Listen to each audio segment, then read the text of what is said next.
Bienvenue à la rencontre organisationnelle en dépendance et itinérance de l'ESCODI.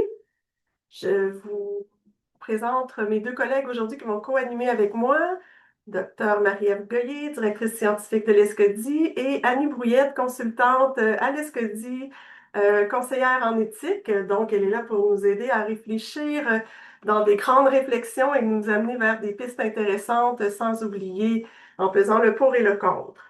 Je vais vous présenter rapidement les SCODI, puis aujourd'hui, on voulait parler du non-recours aux soins et aux services et à l'autonomie de la personne. Et on va glisser doucement dans cette rencontre-là vers le projet de loi 23 parce qu'on trouvait que ça faisait du sens, ça l'arrive, puis on voulait le réfléchir avec vous parce que ça va avoir des impacts pour la suite des choses. Donc, lançons-nous. Je vous rappelle que l'ESCODI milite pour une justice sociale, qu'elle reconnaît les conséquences passées et actuelles du colonialisme, donc dans le respect des liens avec le passé, le présent et l'avenir. Nous reconnaissons les relations continues entre les peuples autochtones et les autres personnes de la communauté.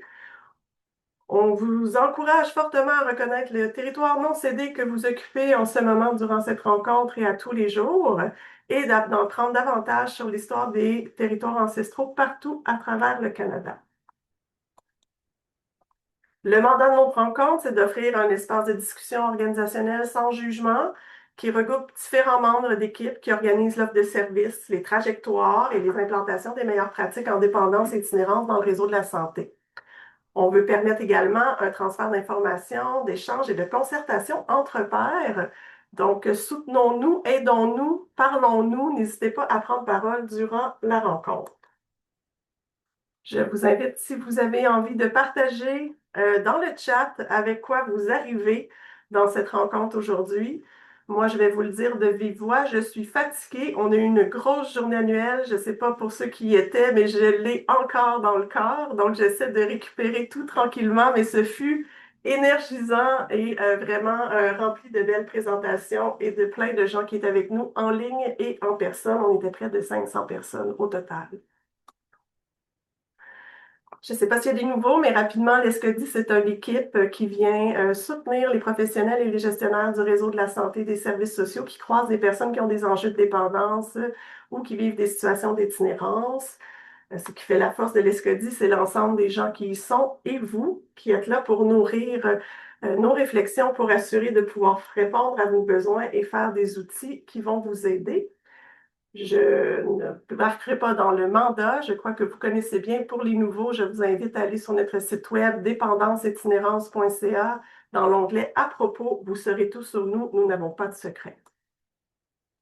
Nouveauté à l'ESCODI, si vous ne l'avez pas vu encore, on a fait une page où on met l'ensemble des processus PACAM disponibles, tant dans le réseau de la santé, tant auprès de nos organismes partenaires que dans les centres de détention.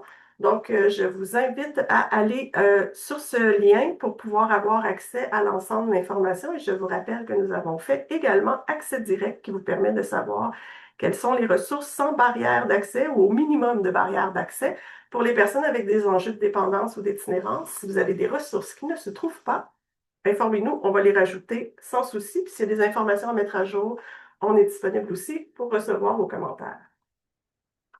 Si vous voulez revoir les autres rencontres qu'on a eues auparavant, vous avez simplement à aller sur notre site.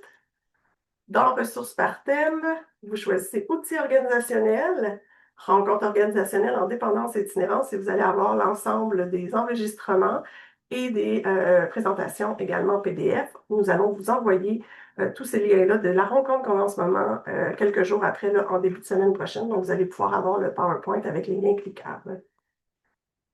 Je vous laisse quelques secondes pour prendre en photo le code barre. L'importance de ce code barre est que si vous nous nourrissez sur votre appréciation ou sur les prochains sujets, ben, c'est comme ça qu'on va organiser notre travail et on va pouvoir le faire. Donc, je vous invite fortement à euh, le prendre en note pour pouvoir le remplir d'ici la fin de la rencontre. Alors, non-recours aux soins et aux services et autonomie de la personne. Grande question. On voulait réfléchir avec vous sur ça parce qu'il y a le non-recours des personnes qui vont pas chercher les services, puis quand ils arrivent, ben, il y a beaucoup de choses à voir avec cette personne, il y a beaucoup de stigmas, il y a beaucoup d'enjeux. Mais il y a le non-recours aussi qui sont malheureusement parfois imposés. On ne veut pas nécessairement que les personnes soient dans nos services parce que c'est compliqué. Puis il y a la balance aussi de l'autonomie de la personne. Quand est-ce qu'on impose, quand est-ce qu'on se retire un peu, puis qu'on est bienveillant. Donc, on a essayé de réfléchir à ce thème-là et je vais céder la parole à ma collègue Annie, qui va pouvoir vous dire un peu comment on a brainstormé la présentation d'aujourd'hui pour déposer tranquillement certaines notions pour pouvoir aller de l'avant par la suite. Bonjour tout le monde. Donc, comme Karine le disait, c'est vraiment tout ce qui nous sortait là, du coco quand on en parlait. Puis on aurait pu remplir plusieurs diapos, mais on essayait d'être succinct. Puis dans le fond, ce que je veux passer rapidement, c'est juste nous éveiller à ces éléments-là pour que par la suite, quand on échange, on puisse revenir sur ça si vous le jugez pertinent ou le nuancer. Donc, c'est vraiment non exhaustif, mais c'est pour démarrer la discussion. Donc, stigmatisation, on l'utilise souvent, hein, mais puis on a souvent l'impression qu'on ne l'est pas, étant donné qu'on est sensibilisé à ces éléments-là. Mais je pense qu'on a encore à regarder à quels égards, comme employé, comme euh, intervenant, intervenante, comment on peut encore avoir des éléments de stigmatisation qui vont faire que de la façon qu'on interagit avec la personne qui vient chercher des services, ben ça peut favoriser ou non si elle va exprimer un refus ou pas, s'engager avec nous ou pas. Euh, on veut aussi explorer le fait que, bon, pourquoi ils n'ont pas recours? Est-ce que c'est parce que notre système n'offre pas nécessairement les services dans la forme que la personne le souhaite ou au contraire, cette personne-là, elle est trop malade, on a beaucoup d'anosognosie qui peut entrer en ligne de compte, donc d'où l'élément là, d'amener la P38 un peu plus tard.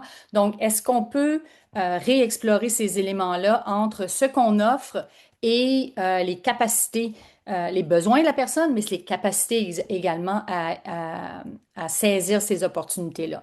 Donc, ça nous amène un peu à l'adéquation ou l'inadéquation de nos services. On essaye toujours de s'améliorer, mais il y a toujours des choses à regarder. Comment est-ce qu'on est capable d'avoir de la flexibilité? Comment on est capable de moduler notre accompagnement malgré les petites boîtes dans lesquelles on doit organiser nos services? On n'a pas le choix de quand même euh, structurer nos services, mais des fois, cette structure-là, ben, est-ce qu'elle est assez souple, assez flexible pour permettre à certaines clientèles, à l'évolution de nos clientèles de bien pouvoir saisir?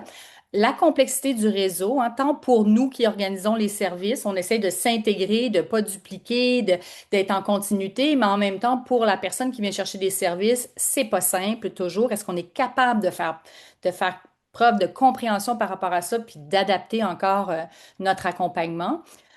Puis, ben justement, est-ce que nos services sont en ligne à notre offre de service qui, oui, s'inscrit dans notre écosystème ou notre offre, elle est plus en ligne aux besoins des personnes à qui on va donner des services? Donc, tout ça, comment est-ce qu'on peut le re-réfléchir ou en continu puis le re-questionner? Euh, on le sait quand on va chercher le ressenti, le vécu des personnes en dépendance, en itinérance, ils vont souvent parler des besoins qu'on n'est pas capable de combler. Donc, comment est-ce que ces besoins-là peuvent être bien pris en compte? Comment toute la notion de sevrage lorsque la personne passe dans notre continuum ou la nécessité d'être en abstinence pour recevoir des services avec tout ce que ça implique comme conséquence pour cette personne-là, mais aussi comme, ben, est-ce que je vais être à la hauteur? Est-ce que je suis seulement capable de? Et ça nous amène à penser que ben, nos personnes dépendantes utilisent plusieurs services, pas nécessairement que nos services en dépendance et en itinérance. Donc, est-ce que nos expertises à travers tout ce continuum-là sont suffisamment formées pour gérer les impacts du sevrage ou gérer, les minimiser en fait? Donc, tous ces éléments-là ben, vont jouer sur la capacité de la personne à choisir de rester ou de quitter, hein. Donc, justement, comme on a parlé, s'il y a une rigidité de nos services ou de nos soins, ben, comment est-ce que son consentement peut être réellement libre s'il sait que son sevrage va être obligatoire, peut-être pas bien pas bien géré, va devoir rester tant de jours, tant de semaines à certains endroits, tous ces éléments-là. La question des silos, on tente depuis des années de diminuer ces silos-là, mais malheureusement, ils sont encore présents à certains égards. Et ben, comment est-ce qu'on peut bien expliquer la situation puis les options possibles si on a si on n'a pas toutes les expertises, on n'a pas le temps, on n'a pas tous les services adaptés, ben là, ça va avoir un impact sur le caractère éclairé du consentement que cette personne-là peut donner à recevoir ou à refuser les soins. Puis c'est dans cet esprit-là qu'on s'est dit, oui, c'est bien beau, on veut favoriser l'autonomie de la personne, mais à un moment donné, il y a des limites à cette autonomie-là. Donc, ben, en fait, l'autonomie d'une personne, c'est oui, l'amener à être capable de décider, mais c'est aussi être capable de reconnaître quand elle n'a plus cette capacité de décider pour peu importe les raisons. Et c'est là qu'on s'en va vers habituellement une P38 et tous les changements qui vont être apportés avec le projet de loi 23 ben, amène des éléments par rapport à, ben, en fait, c'est quoi le niveau de compromission? Je vais laisser Marie-Ève rentrer là-dedans, hein. On a changé le niveau de dangerosité. Puis, plusieurs des éléments pour lesquels on va pouvoir avoir recours qui vont avoir un impact encore là sur l'autonomie de la personne. Puis, j'aimerais qu'on garde en tête, moi, éthiquement, j'ai un malaise. Oui, on a besoin là, que nos lois soient révisées. Ma crainte, c'est que cette loi-là, elle est révisée dans un moment où on vise la sécurité de la population plutôt que la sécurité ou le bien, ben, en fait, on le veut, le bien de la personne utilisatrice ou qui a des problèmes de santé mentale, mais ce n'est pas le terreau dans lequel cette loi-là, elle est rediscutée. Donc, j'ai une crainte qu'on oublie que le but d'une P38, c'est aussi de s'assurer qu'on répond aux besoins d'une personne qui est en détresse, hein. C'est une mesure de solidarité, la P38. On considère qu'on peut tous choisir pour soi, mais à partir du moment où on a perdu pied, puis on n'est plus apte à choisir pour soi, puis qu'on ne le réalise pas, ben la P38 vient nous dire, nous, comme population, on choisit de t'aider temporairement. Mais est-ce qu'on va pouvoir rester dans cette vision-là? Voilà. Merci beaucoup, Annie, pour ce tour de piste. J'espère qu'on vous a pas trop perdu, mais quand on a essayé de réfléchir à préparer la rencontre d'aujourd'hui, c'est dans ces éléments-là qu'on baignait puis qu'on voulait déposer avec vous. Euh, pour aller un peu plus loin dans la réflexion en lien avec la loi 23 qui s'en vient, qui change la P38 puis qui est au goût du jour en ce moment parce que ça va tous revenir vers vous, comment qu'on va organiser ces trajectoires-là, puis comment qu'on va soutenir ces personnes-là avec les modifications. On a contacté Dr. Claire Gamache. Je vais arrêter mon partage d'écran pour que Marie-Josée tranquillement puisse préparer. On a rencontré Dr. Claire Gamache pour lui demander en 10 minutes de venir nous expliquer de son point de vue où est-ce qu'on s'en va en ce moment avec les modifications avec la loi 23. Donc, on a un enregistrement de 10 minutes pour vous à écouter. Puis par la suite, on va revenir puis on va échanger ensemble sur l'impact que ça va avoir dans l'organisation des soins est dans votre pratique. Donc, je laisse Claire prendre parole. Alors, bonjour tout le monde. Pour ceux qui ne me connaissent pas, Dr. Claire Gamache, je suis psychiatre à la Cité de la Santé de Laval, dans le fond au 6 de Laval, sur la Rive-Nord, depuis 98, donc depuis 27-28 ans. Et je suis présidente de l'Association des médecins psychiatres depuis 5 ans. Alors, vous le savez, l'Association des médecins psychiatres, c'est 1300 psychiatres à peu près au Québec, là, puis on est aussi membre d'une certaine concertation là, depuis 2 ans qui voulait justement proposer des aménagements plus intéressants pour la loi de la protection de la personne dont l'état mental est perturbé. Et dans cette concertation-là, il y a des patients partenaires, il y a plusieurs associations policières, il y a des avocats de contentieux. Et il y a toute l'organisation des proches là, et des personnes aidantes là, au Québec qui sont avec nous, puis évidemment les psychiatres. Alors, je suis allée en commission parlementaire la semaine dernière pour le projet de loi 23, qui est en fait le projet de loi qui propose là, de modifier cette loi-là, la P38, qui est là depuis 1990 à peu près. Donc, ça fait 36 ans là, qu'on a la même loi puis qui n'a pas été aménagée, qui est la loi qui propose les choses les plus restrictives au Canada pour soutenir un peu les soignants, les policiers, les médecins dans leur travail. Donc, pour aider les patients, la patientèle la plus vulnérable. Si on regarde les autres provinces, là, ça fait plusieurs années et les autres provinces nous regardent un peu aller puis ils trouvent que c'est un peu long là, au Québec là, d'aménager les choses différemment. Alors, il y a deux, trois principes que je veux vraiment mettre de l'avant avant de vous parler des modifications qui risquent de s'en venir. Puis vous savez que ça va être en étude détaillée là, dans les prochaines semaines. Si jamais c'est voté, on n'aura probablement pas de changement avant 1 an là, dans notre façon de travailler. Fait qu'on a du temps de regarder tout ça. Je reviendrai vous voir sans problème. Et si ce n'est pas voté parce qu'on est un peu pressé dans l'agenda parlementaire, ça risque de revenir là, avec le prochain gouvernement qui sera, on ne sait pas de quelle couleur.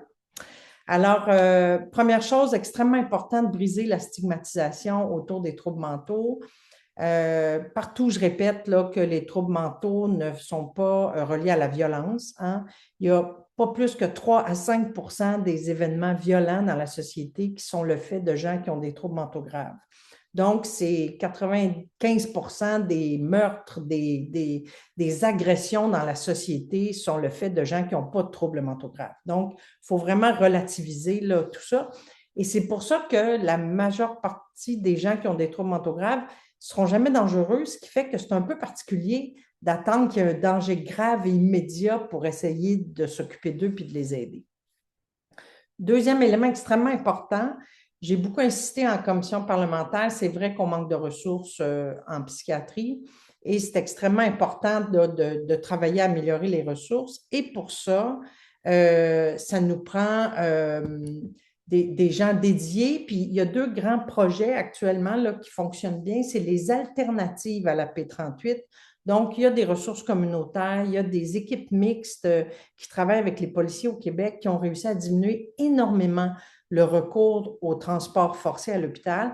Donc, c'est le genre de choses qu'on devrait mettre là, idéalement presque partout au Québec. Ces ressources-là ont diminué de 80 les transports forcés dans les hôpitaux. Dans les hôpitaux, donc, on a un modèle sur la rive sud, puis on a un modèle à Laval qui devrait probablement être distribué là, le plus possible partout. L'autre chose qui fonctionne très bien, c'est les alternatives à l'hospitalisation. On a, avec l'Institut de la pertinence, l'IPAM, mis en place là, du TIBD, donc du traitement intensif bref à domicile, qui est une hospitalisation en fait à domicile, les équipes d'accompagnement bref dans la communauté, puis les UIB, là, les unités d'intervention bref. Donc, 3 plateaux techniques là, qui permettent d'offrir aux gens, s'ils ne veulent pas rester hospitalisés, d'avoir des modalités un peu différentes pour diminuer le recours au fait de garder ces gens-là. Donc, quand les groupes de défense de droit disent qu'il manque de ressources, ils ont raison, il faut qu'on augmente ce type de ressources-là. Malgré tout, il reste que pour certaines personnes, même si on a de ces services-là extraordinaires, il faut quand même se rappeler que pour certains patients avec des troubles mentaux graves, il y a des fois un besoin là, de les amener à l'hôpital contre leur gré et de les traiter. Un autre concept extrêmement important, c'est l'anosognosie, donc la perte de connaissance du fait qu'on est malade et qu'on a besoin de soins.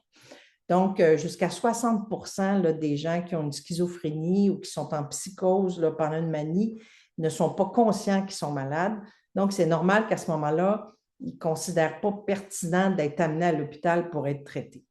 Donc, pour ces patients-là, ça demeure que même si on offre des alternatives à la P38, parfois ça fonctionne avec la famille ou des alternatives à l'hospitalisation, mais ça reste que c'est des gens qui ne considèrent pas qu'ils ont besoin de soins. Fait que ça reste des gens qui vont probablement avoir besoin qu'on soit un peu plus présent pour les amener à l'hôpital. Il y a tout un équilibre à trouver entre l'autodétermination et le droit à l'autonomie et le droit à la santé, à la dignité et à la protection. Fait que c'est cet équilibre-là qu'il faut trouver là, dans le nouveau projet de loi pour essayer d'aider les gens. Ce que la concertation a vraiment proposé, puis ce qui est sur la table pour le projet de loi, il y a certaines modifications. La première, extrêmement importante, c'est la modernisation du critère de dangerosité. Donc, je vous le disais, il y a avant, il fallait avoir un danger grave et immédiat, alors que maintenant, c'est un risque de danger. Ce qui nous permet, dans le fond, d'amener des gens à l'hôpital en garde temporaire pour faire en sorte qu'ils puissent être évalués par un psychiatre ou par un urgentologue, puis essayer de voir comment on peut les aider, puis voir un petit peu dans quel état ils sont.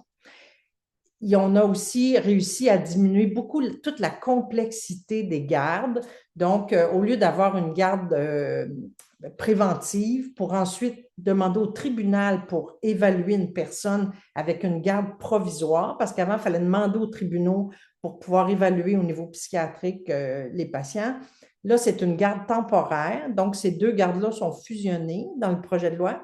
Et la garde temporaire nous permet de garder quelqu'un entre 4 et 7 jours pour pouvoir permettre à deux psychiatres de les évaluer et de demander une garde autorisée pour les garder de façon un peu plus longtemps. Et à l'intérieur du séjour, ça va aussi nous permettre de faire une demande d'ordonnance de soins pour les patients pour qui la dangerosité n'est pas si importante, mais qui sont vraiment très psychotiques et très désorganisés et qui se promènent un peu dans la rue là, ou qui sont extrêmement fragiles là, au niveau psychotique sans présenter du tout de dangerosité.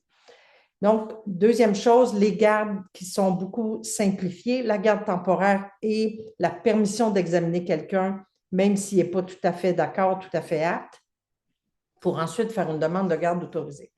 Le critère de garde autorisée, pour l'instant, dans le projet de loi, est le même. Ça prend un danger grave et immédiat et il va falloir avoir ce danger-là pour permettre une garde autorisée, mais il y a quand même un espèce de délai de 7 jours. On a quand même demandé que le critère de dangerosité soit modifié aussi dans la garde autorisée, mais pour l'instant, ça n'y est pas.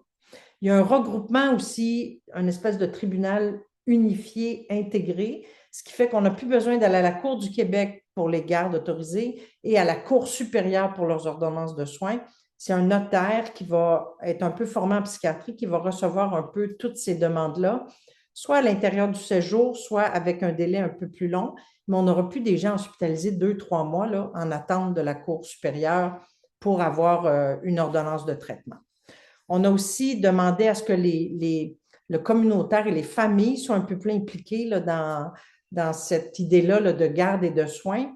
Et on va pouvoir faire une action concertée avec tous les gens qui connaissent la personne là, pour essayer de faire en sorte d'ouvrir un peu la confidentialité et de pouvoir se parler si jamais là, on pense que la personne doit venir à l'hôpital pour être traitée.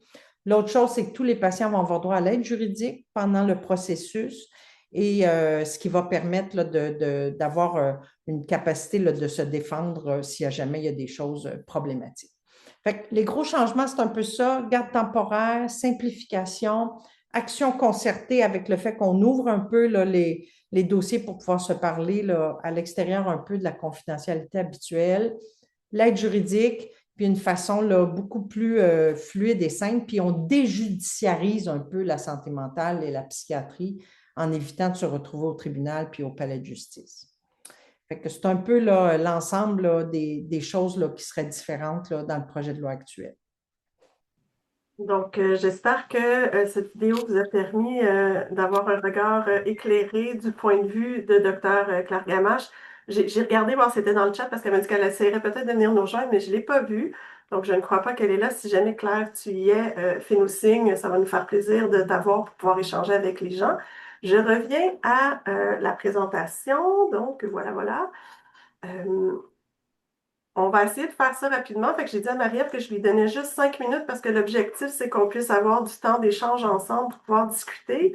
Mais à l'écoute de ce que Dr. Gamache nous a partagé, à l'analyse qu'on a, puis des populations auxquelles on réfléchit, qu'on offre des trajectoires de soins, puis qu'on essaie d'offrir des services adaptés, bien, il y a d'autres éléments qui sont sortis. Fait que Marie-Ève, je te céderai la parole pour pouvoir déposer. Puis après, je vous invite à avoir une conversation entre nous pour voir comment vous voyez ça, comment vous recevez tout ça.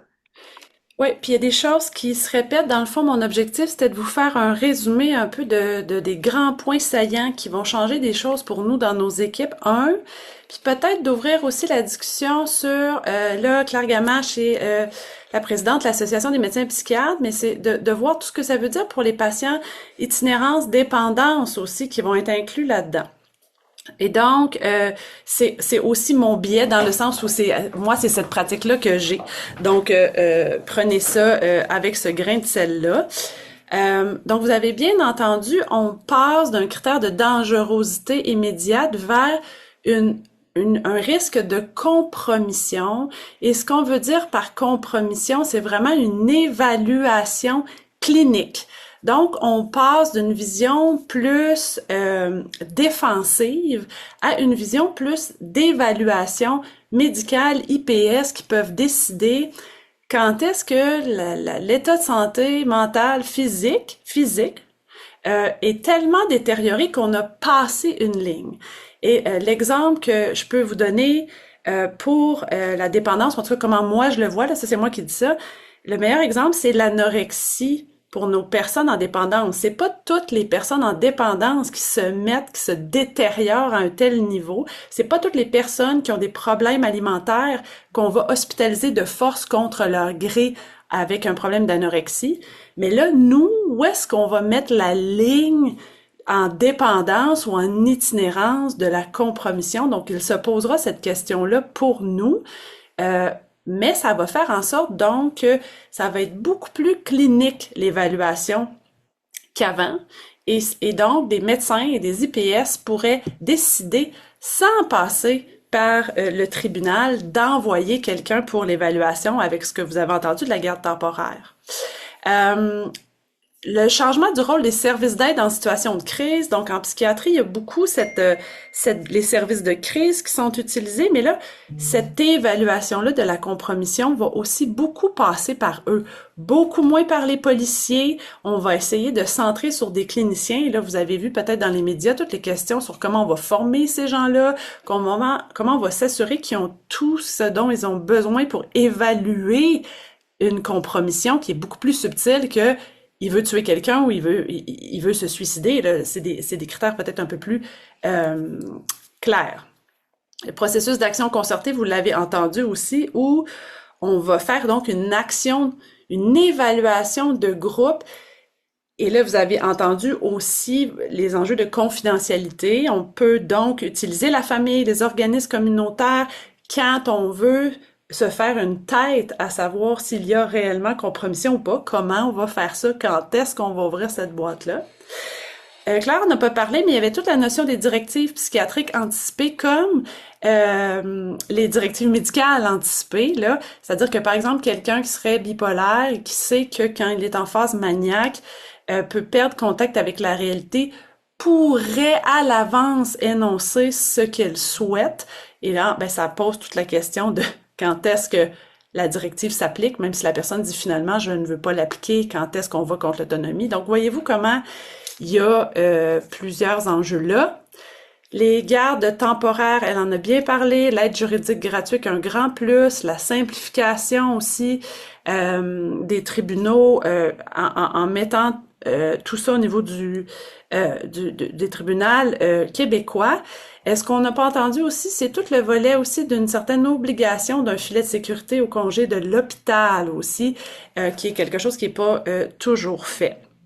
Mais je termine quand même en vous lançant là, des petits questionnements de, effectivement, pour nous, qu'est-ce que ça va vouloir dire? Parce que tout ça, c'est un volet très psychiatrique. Et voyez-vous comment on recule la ligne avec la P38 de la compromission? Et donc, on peut anticiper beaucoup de nouveaux cas à évaluer. Et ces nouveaux cas-là à évaluer vont arriver dans des urgences psychiatriques qui débordent déjà. Quand on a une personne avec une atteinte cognitive en itinérance ou un trouble de l'usage qui est en train de se dégrader, ben comment on va arrimer nos services pour que la psychiatrie puisse avoir des évaluations dans tous les hôpitaux du Québec en dépendance? Comment ça va se faire? Quels sont les risques pour nos usagers aussi si les hôpitaux psychiatriques débordent déjà? Quand on va leur rajouter des cas de toxico par-dessus, qu'arrivera-t-il avec nos usagers? Donc, il y a eu beaucoup de plaidoyer pour dire attention à mettre de l'avant ça si on n'a pas en même temps augmenté les services en amont. Vous avez entendu Claire dire TIBD, UIB, hospitalisation à domicile. Hospitalisation à domicile, quand vous n'avez pas de domicile, c'est pas simple. Donc, encore une fois, nous, en dépendance par en itinérance, on n'en a pas tant des services en amont. Donc, à quel point qu'est-ce qu'on va pouvoir faire pour s'assurer de prendre ces patients-là en amont et en aval? Ça ouvre vraiment beaucoup de questionnements. Et donc, je m'arrête là-dessus. On pouvait pas parler de non-recours sans vous parler des changements avec la loi 23. Mais l'objectif, c'était pas juste, si vous voulez qu'on parle juste de ça, c'est bien correct, mais c'était plutôt qu'on réfléchisse aussi collectivement, globalement, à qu'est-ce qu'on fait avec les non-recours. On a cet outil-là qui va être encore plus puissant et peut-être plus compliqué, mais globalement, plusieurs d'entre vous nous posez fréquemment des questions de qu'est-ce qu'on fait là avec le non-recours, puis avec le fait que plusieurs des équipes ne verront pas des patients qui n'ont pas de demande, mais il y a plusieurs patients qui ont des besoins mais qui n'ont pas de demande. Fait que qu'est-ce qu'on fait avec ces cas-là? Comment on joue ça avec l'arrivée de cet outil-là aussi qui s'en vient? Je m'arrête là.